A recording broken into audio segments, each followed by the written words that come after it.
आता 15 ऑगस्ट स्वातंत्र्य दिनी महानगरपालिका फतवा काढते आणि त्या दिवशी मांस मच्छी विक्रीवरती बंदी आणते। 15 ऑगस्टला हा काय आहे? हा देशाचा स्वातंत्र्य दिन, लोकांनी आनंद साजरा करण्याचा दिवस आहे। हा धार्मिक उत्सव नाही आहे, हा शौर्याचा दिवस आहे। लक्षात घ्या, हा शौर्य दिवस आहे। या दिवशी आम्हाला विजय प्राप्त झालेला आहे, आम्हाला स्वातंत्र्य मिळालेलं आहे आणि ते स्वातंत्र्य नरेंद्र मोदी, अमित शाह किंवा देवेंद्र फडणवीस यांच्यामुळे मिळालेलं नाही आहे। देवेंद्र फडणवीस सांगतात काँग्रेसच्या काळामध्ये, अहो काँग्रेसचं सोडून द्यावं, तुमचं बोला। काय झालं की काँग्रेसच्या काळात तुमच्या स्वप्नातसुद्धा तुमच्या छातीवर काँग्रेस बसलेली आहे आणि आम्ही बसलेलो आहोत। काही विचारा, काँग्रेसच्या काळात, नेहरूंच्या काळात, काय नेहरूंच्या काळात, काय काँग्रेसच्या काळामध्ये तुम्ही महाराष्ट्राला काय नपुसंक बनवताय का? मुंबई महाराष्ट्रात सध्या एक विषय गाजतो आहे। 15 ऑगस्टला जे मांस विक्रीची दुकानं, कत्तलखाने बंद करण्याचा 5 महापालिकांनी निर्णय घेतलेला आहे, त्यावर जोरदार आवाज उमटतोय। स्वातंत्र्य दिनी आमच्या स्वातंत्र्यावर घाला घालण्याचा हा प्रकार आहे, अशा प्रतिक्रिया अनेक नेत्यांकडून उमटतात। देवेंद्र फडणवीस यांनी महाराष्ट्राला, ते छत्रपती शिवाजी महाराजांच्या महाराष्ट्राला, मर्द मराठ्यांच्या महाराष्ट्राला शाकाहारी राज्य म्हणून घोषित केलंय का? कुणाच्या दबावाखाली? मुंबईसारख्या शहरामध्ये, पुण्यासारख्या शहरामध्ये, अनेक सोसायट्यामध्ये, डोंबिवलीसारख्या शहरात सुद्धा मांस मच्छी खाणाऱ्यांना प्रवेश दिला जात नाही, घर विकलं जात नाही। ह्याच्यावर संघर्ष सुरूच आहे। आता 15 ऑगस्ट स्वातंत्र्य दिनी महानगरपालिका फतवा काढते आणि त्या दिवशी मांस मच्छी विक्रीवरती बंदी आणते। 15 ऑगस्टला हा काय आहे? हा देशाचा स्वातंत्र्य दिन, लोकांनी आनंद साजरा करण्याचा दिवस आहे। हा धार्मिक उत्सव नाही आहे, हा शौर्याचा दिवस आहे। लक्षात घ्या, हा शौर्य दिवस आहे। या दिवशी आम्हाला विजय प्राप्त झालेला आहे, आम्हाला स्वातंत्र्य मिळालेलं आहे आणि ते स्वातंत्र्य नरेंद्र मोदी, अमित शाह किंवा देवेंद्र फडणवीस यांच्यामुळे मिळालेलं नाही आहे। ह्या स्वातंत्र्यासाठी रक्तपात झाला, हिंसाचार झाला, बॉम्ब फुटले, लोकांनी तुरुंगवास भोगला। त्याच्यामध्ये भारतीय जनता पक्ष किंवा आता जी विचारसरणी आहे मांस मच्छी न खाणाऱ्यांची, ते कुठेच नव्हते। आणि तुमच्याकडे मागणी केली कोणी की स्वातंत्र्य दिनी मांसाहार वर्ज्य? हे काय नवीन थोतांड आहे या महाराष्ट्रामध्ये? आणि या थोतांडाचे जनक कोण आहेत? देवेंद्र फडणवीस सांगतात काँग्रेसच्या काळामध्ये, अहो काँग्रेसचं सोडून द्यावं, तुमचं बोला। काय झालं की काँग्रेसच्या काळात तुमच्या स्वप्नातसुद्धा तुमच्या छातीवर काँग्रेस बसलेली आहे आणि आम्ही बसलेलो आहोत। काही विचारा, काँग्रेसच्या काळात, नेहरूंच्या काळात, काय नेहरूंच्या काळात, काय काँग्रेसच्या काळामध्ये तुम्ही महाराष्ट्राला काय नपुसंक बनवताय का? छत्रपती शिवाजी महाराज युद्धावर गेले, ते काय वरण भात तूप खाऊन त्यांचे मावळे लढत होते का? ते मांसाहारच करत होते चांगल्या प्रमाणात। पेशवेसुद्धा मांसाहार करत होते, बाजीराव पेशवे। त्याशिवाय युद्धावर लढता येत नाही। आता सीमेवरचं सैन्यालासुद्धा मांसाहार करावाच लागतो ना। वरण भात तूप पोळी खाऊन, श्रीखंडपुरी खाऊन नाही युद्ध लढता येत। तुम्ही महाराष्ट्राला नपुसंक करताय, नामर्द करताय। देवेंद्र फडणवीस, हे फतवे मागे घ्या। तुम्ही मराठी माणसाची संस्कार आणि संस्कृती खतम करताय। स्वातंत्र्य दिनी काय नवीनच होतं, स्वातंत्र्य दिनी मांसाहार नाही, तुम्ही नका खाऊ ना। बरं, तुम्ही लपून खाताय ना सगळे, आपण सगळे लपून खातात, मग लोकांवरती ही बंदी का लादत आहे?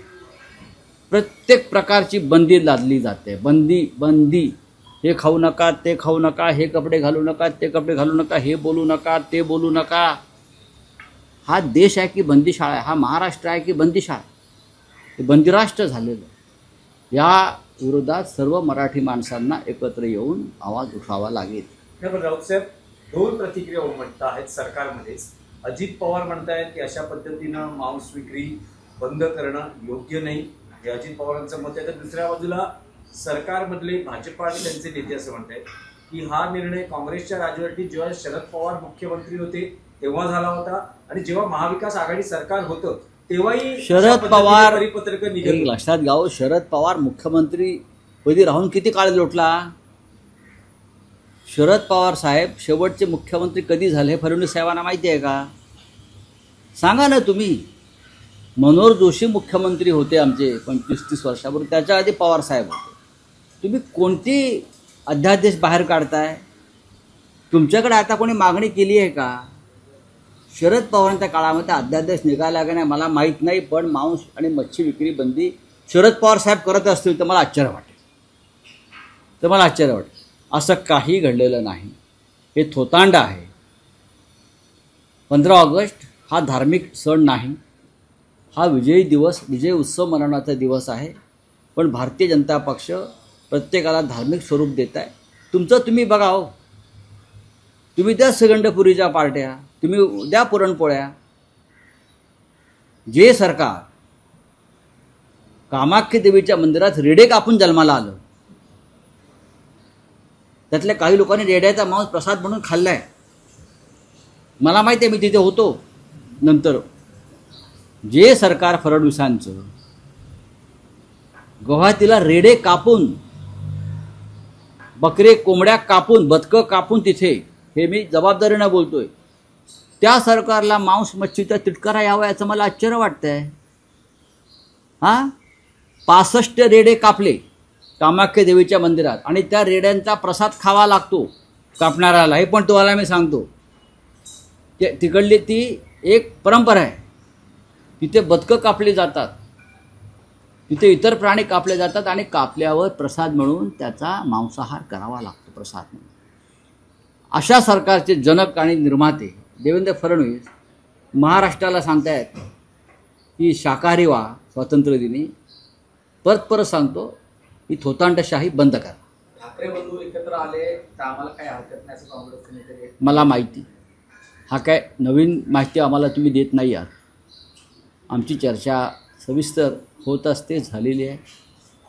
अनेकदा आम्ही एकमेकांना भेटत असतो काँग्रेसचे नेते. आमचा संवाद चांगला आहे. राऊसाहेब, तुम्ही थोतांड हा शब्द वापरला, त्यावर अजित पवारांचं एक असं विधान आहे की ते असं म्हणतात की मतदान वाढवून देण्याचा दावा करणारे लोक मार्केटमध्ये फिरतात, मात्र हे सर्व बकवास आहे. असेल काही लोक मतदान वाढवून घेण्यासाठी बारामतीमध्ये पोलिसांच्या गाडीतून पैसे वाटतात. काही लोक पोलिसांच्या गाडीतून सरकारी यंत्रणा वापरून पैसे वाटतात. बँका रात्री 2 वाजेपर्यंत उड्या ठेवतात. मग ती निवडणूक साखर कारखान्याची असो, लोकसभेची असो, विधानसभेची असो. आणि काही लोक अशा प्रकारे चर्चा करतात. सगळ्यात बकवास आहे लोकशाहीमध्ये, आणि सगळ्यात जास्त बकवास हे बारामतीत चालले सध्या. बोला, काय उत्तर आहे? रावसाहेब, आणखी एक आहे की सरकारमधली धुसफूस ही या न त्या कारणाने बाहेर येत असते. काल मंत्रिमंडळाची बैठक होती. पालकमंत्री पदाबाबतीत जे काही सध्या सुरू आहे, काल बैठकीला एकनाथ शिंदे उपस्थित नव्हते आणि भारत गोगावले दिल्लीच्या माझी जी पक्की माहिती आहे त्यानुसार दिल्लीतून मुख्यमंत्री देवेंद्र फडणवीस यांना सूचना दिलेल्या आहेत. या कटकटी होतच राहणार आहेत. एकनाथ शिंदे आणि त्यांच्या लोकांना फार गांभीर्याने घ्यायची गरज नाही. दुर्लक्ष करा आणि तुम्ही तुमच्या पद्धतीनं राज्य चालवा, अशा प्रकारच्या सूचना देवेंद्र फडणवीस यांना दिल्लीतल्या वरिष्ठांकडून पक्क्या सूचना. जसं मी तुम्हाला काल सांगितलं की मिस्टर एकनाथ शिंदे अमित शहांना भेटून पालकमंत्रीपदाबाबत रडगाणं गात होते. तो गृहमंत्री म्हणाले की देशाच्या गृहमंत्री पालकमंत्री ठरवत नाही, हा मुख्यमंत्र्यांचा अधिकार आहे. पालकमंत्रीपदासाठी देशाचा गृहमंत्री आदेश काढत नाही. तर तुम्ही हा विषय महाराष्ट्रातच संपवा. आणि CM साहेबांना आमचं सांगितलेलं आहे, दुर्लक्ष करा, फार गांभीर्याने घेऊ नका, बघू पुढे काय करायचं. यातला एकही शब्द खोटा नाही. धनंजय मुंडे 5 महिने झाले. ते ठीक आहे. हा प्रशासकीय राऊत, एक विषय असा आहे की भले तो विषय कबुतरांचा जरी असला, आज हायकोर्ट त्यावर काही सुनावणी आहे, वातावरण तापलेलं आहे. जैन समाज आक्रमक आहे, अगदी हिंसेची भाषा केली जाते. करू द्या ना. तशात आज मराठी एकीकरण समिती मला मोर्चा माहीत काढते. नाही. बघा, आज तुम्ही सामनाचा अग्रलेख वाचला असेल, त्याच विषयावर आम्ही आमची भूमिका स्पष्ट मांडली. माणसं जगवायची की कबूतरं, कुत्री, मांजरं जगवायची, हा विचार भूतदयावाल्यांनी केला पाहिजे. या महाराष्ट्रात 700 आत्महत्या शेतकऱ्यांच्या 3 महिन्यात होतात. रेबीजमुळे आणि कुत्रा चावल्यामुळे वर्षाला 2 लाखावर माणसं बाधित होतात, मरण पावतात. तर कोणाकडे लक्ष देणं गरजेचं आहे? माणसांकडे. बाकी हे श्रीमंतांचे खेळ आहेत सगळे. चला, एकच विषय आहे, एकच विषय आहे. मराठा मोर्चामध्ये मुख्यमंत्री देवेंद्र फडणवीस यांनी कट रस्त्याचा आरोप जरांगे पाटील करतात. मात्र आंदोलनात ते ठाम आहेत मुंबईत येण्यासाठी. ते ठीक आहे ना. हा लोकशाहीने त्यांना दिलेला अधिकार आहे आणि मराठा समाज त्यांच्या हक्कासाठी लढतो आहे आणि आम्ही सगळे त्यांच्या पाठीशी कायम राहिलो. मुंबईत त्यांना धडक द्यावी लागते आहे आणि कोणती आश्वासनं या समाजाला दिलेली देवेंद्र फडणवीस पाळत नाही. उलट त्या संघटनेमध्ये फूट पाडण्याचा प्रयत्न करतात सत्तेच्या माध्यमातून. याच्यामुळे जरांगे पाटील यांना जर संताप आला असेल तर तो योग्य आहे. चला, एकच आहे की बाळासाहेब ठाकरेंनी ज्या व्यंगचित्र साप्ताहिकातून आपली परखड भूमिका मतं मांडली, त्या मार्मिकचा आज वर्धापन दिन साजरा होतोय. त्याविषयी काय सांगाल? आज कार्यक्रमही होतोय वर्धापन दिनानिमित्त. तुमच्या समोर जे संजय राऊत उभे आहेत ते त्या मार्मिकचं प्रॉडक्ट आहे, उत्पादन आहे. आम्ही सगळे मार्मिक स्कूलचे विद्यार्थी आहोत. बाळासाहेब ठाकरेंनी आम्हाला आधी मार्मिकच्या शाळेमध्ये घातलं,